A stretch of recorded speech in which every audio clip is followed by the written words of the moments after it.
Jail থেকে বের হওয়ার পরে আমি এই ভাড়া মারা এসেছিলাম। কোন জায়গায় যেন আমাকে বলছে, হুজুর উপরের চাপ আছে, হবে না।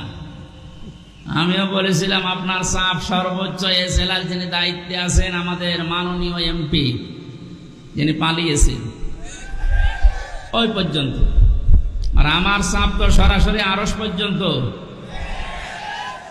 আরশ থেকে ঘোষণা এসেছে আল্লাহর পক্ষ থেকে, ইন্নাল্লাযীনা ইয়াকতুমুনা মা আনজালনা মিনাল বায়্যিনাতি ওয়াল হুদা মিন বা'দি মা বায়্যানাহু লিন-নাসি ফিল কিতাব উলাইকা ইয়ালআনুহুমুল্লাহ ওয়া ইয়ালআনুহুমুল লাঈনুন।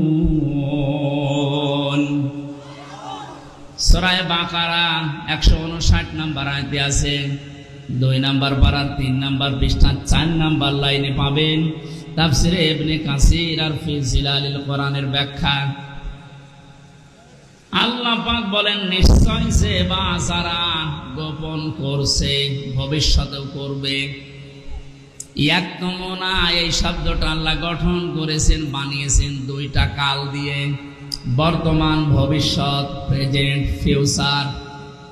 তার মানে এখন যারা আমরা গোপন করছি, ভবিষ্যৎ বলতে কিয়ামত পর্যন্ত আমরা যারা এই কোরআনের কথা জানার পরেও গোপন করে রাখবো, আল্লাহ পাক বলেন এই মানুষগুলোর উপরে আমি আল্লাহ নিজে না, আমার যত সৃষ্টি জগৎ আছে সবাই এর জন্য লানত দেয়, বরদোয়া করে। আপনি কোরআনের কথা প্রচার করতে আসতে গেলে বলতেন উপরের চাপ আছে, আপনার চাপ খুব বেশি হলো এই পর্যন্ত। তা আমাকে যিনি চাপ দিয়েছেন তিনি আমার মালিক, এমন কড়া কথা জানিয়েছেন। কোরআন জানার পরে যদি কেউ গোপন করে রাখে, এর সঠিক কথাগুলো, হক কথাগুলো না বলে, শুধু আল্লাহ নিজে না, যত সৃষ্টি আছে সব তার জন্য বরদোয়া করে। বলেন নাউজুবিল্লাহ। আমার এই আয়াতটা ব্যাখ্যা সহ পড়ার পরে মনে হয়েছে এদেশে লক্ষ কোটি মানুষেরা এখন আল্লাহর বরদোয়ার ভেতরে আছে। ইয়াদের ব্যাখ্যায় আমি হাদিস পেয়েছি, বিশ্বনবী জানিয়েছেন, বাল্লিগু আন্নি ওয়ালাউ আয়া। নবীজি কিন্তু বাল্লিগ দেননি। কুষ্টিয়াবাসী, এখানে আমার মনে হয় অনেক আলেম এসেছে, 2 পাশে বসে আছে, স্টেজে আছে। বাল্লিগু বহু বচন দিয়েছেন। এ বাল্লিগুর ভেতরে হামজা যেমন আছে, অধ্যাপক শহীদুল ইসলাম নেই। আজকে বলেন, আজকের আলম সাহেব নেই। পৃথিবীতে যে আল্লাহ বলে একজন আছে স্বীকার করে, সেই বাল্লিগুর ভেতরে শামিল। তোমরা প্রচার করো সবাই মিলে, আন্নি, আমার পক্ষ হতে, ওয়ালাউ আয়া, যদি একটা আয়াত তোমাদের জানা থাকে। প্রাণ প্রিয় কুষ্টিয়াবাসী, আপনাদেরকে আমি বাঁচাতে চাই। কোরআনের চোখ লাগিয়ে দেখতে পাচ্ছি এই হাদিসটা কিয়ামতে আমাদের বিরুদ্ধে যাবে। সবাই মিলে দায়িত্ব পালন করো। যে যতটুকু জানো, যতটুকু জানা আছে ওইটাও দুনিয়ায় জীবিত থাকতে পৌঁছিয়ে দাও। এ ঘোষণা কার? রাসূলের। কার?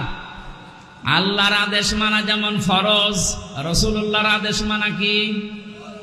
বলেন বলেন। নবীজির আদেশ মানাও ফরজ, কারণ তাকে আল্লাহ শারিআ বানিয়েছেন, শরীয়ত প্রণেতা। তিনি যদি হ্যাঁ বলতেন তামাম দুনিয়ার মানুষের জন্য এটা হালাল, যদি না বলতেন তামাম দুনিয়ার মানুষের জন্য এটা হারাম হয়ে যেত। এত বড় পাওয়ার দিয়েছিলেন আল্লাহ পাক নবীকে, পৃথিবী থেকে শুধু পা তুললে আসমানে চলে যেতেন। নবীজি একবার হাতের আঙ্গুলে ভাবে ইশারা দিয়েছিলেন, তার সম্মানে আল্লাহ আকাশের চাঁদ পর্যন্ত 2 টুকরা করে দিয়েছেন। বলেন আলহামদুলিল্লাহ। এত বড় পাওয়ার যে নবীকে দিলেন, তার কথা ছিল সবাই মিলে পৌঁছাবা, কেউ যেন বাকি থাকবা না। একটা আয়াত যদি তোমার জানা থাকে, ওইটাও জীবিত থাকতে পৌঁছিয়ে দাও আমার উম্মতদের কাছে। বিদায় হজের ভাষণের সময় নবীজির সামনে মাত্র 1,14,000 কম বেশি এরকম সাহাবী ছিল। নবীজি জানিয়েছিলেন, আজকে যারা উপস্থিত আছো, যে মানুষগুলো আমার সামনে নেই, কিয়ামত পর্যন্ত দুনিয়ায় যারা আসবে, আজকের এই 27টা পয়েন্টের কথাগুলো সব মানুষের কাছে পৌঁছিয়ে দেবে। সেই দায়িত্বর ভেতরে আমার যেমন আপনি যতটুকু জানেন আপনারও ওই রকম। এটা ফরজ মনে করে যদি আজ আমরা সবাই এই দায়িত্বটা নামাজের মতো পালন করতাম, যে যতটুকু জানি আমি প্রচার করব, বাংলাদেশে কোরআনের অনুষ্ঠানে কেউ বাধা দেওয়ার সাহস পেত না। কে বাধা দিত তখন? সবার দায়িত্ব এইটা। হামজার হয়তো একটু আয়ত্ত বেশি আসে কোরআনে, এই জন্য বেশি প্রচার করবে। আপনি কিছু না হলেও কিছু তো জানেন।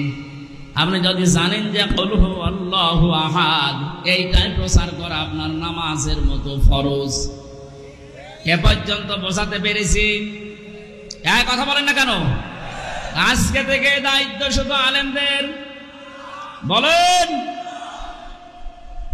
যে যতটুকু জানেন ওইটাই প্রচার করবেন, তাহলে এই দেশে কেউ আর কোরআন প্রচারে বাধা দেওয়ার সাহস দেখাবে না ইনশাআল্লাহ। আমরা আল্লাহ এবং তার সৃষ্টি জগতের বরদোয়া থেকে, গজব থেকে, লানত থেকে বেঁচে থাকতে পারবো। পক্ষান্তরে অপর পৃষ্ঠায় আল্লাহ জানিয়েছেন, কোরআনে কারিমের জ্ঞান থাকার পরে যদি কোনো মানুষ দুনিয়ার কোনো স্বার্থ পেয়ে সিদ্ধির কারণে গোপন করে রাখে,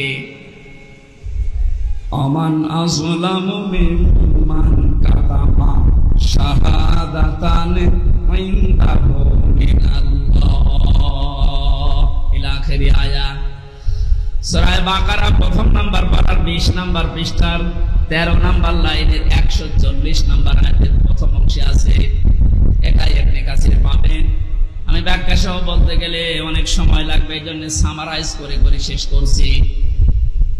আযলাম দিয়েছেন আল্লাহ, এটা সুপারলেটিভ ডিগ্রি বলা হয় ইংরেজিতে। এর চাইতে ভয়ঙ্কর শব্দ আর নেই আরবিতে। আল্লাহ বলেন, পৃথিবীর বড় জালেম দেখতে চাও? এই পৃথিবীতে সবচাইতে বড় জালেম আল্লাহর কাছে ওই লোকটা যার কাছে কোরআনের জ্ঞান থাকার পরেও দুনিয়ার কোন স্বার্থ পেয়ে গোপন করে রাখে। আর আমার তো মনে হয় বাংলাদেশে এই চরিত্রের মানুষ বেশি।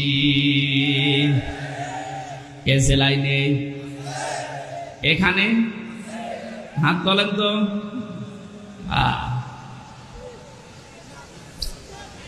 আপনি আল্লাহর ভাষায় বড় জালেম হয়ে উঠবেন কিয়ামতে।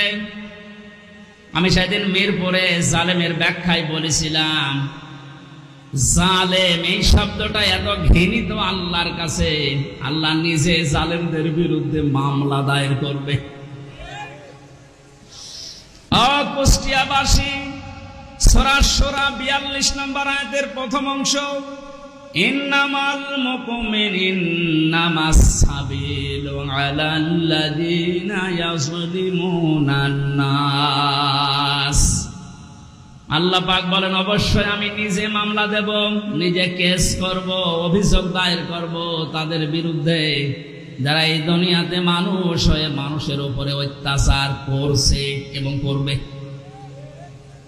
আল্লাহ ইয়াসলিমুনাল মুসলিমুনা দেননি যে মুসলমানদের উপরে শুধু অত্যাচার করে তারা আমার মামলার আসামি না।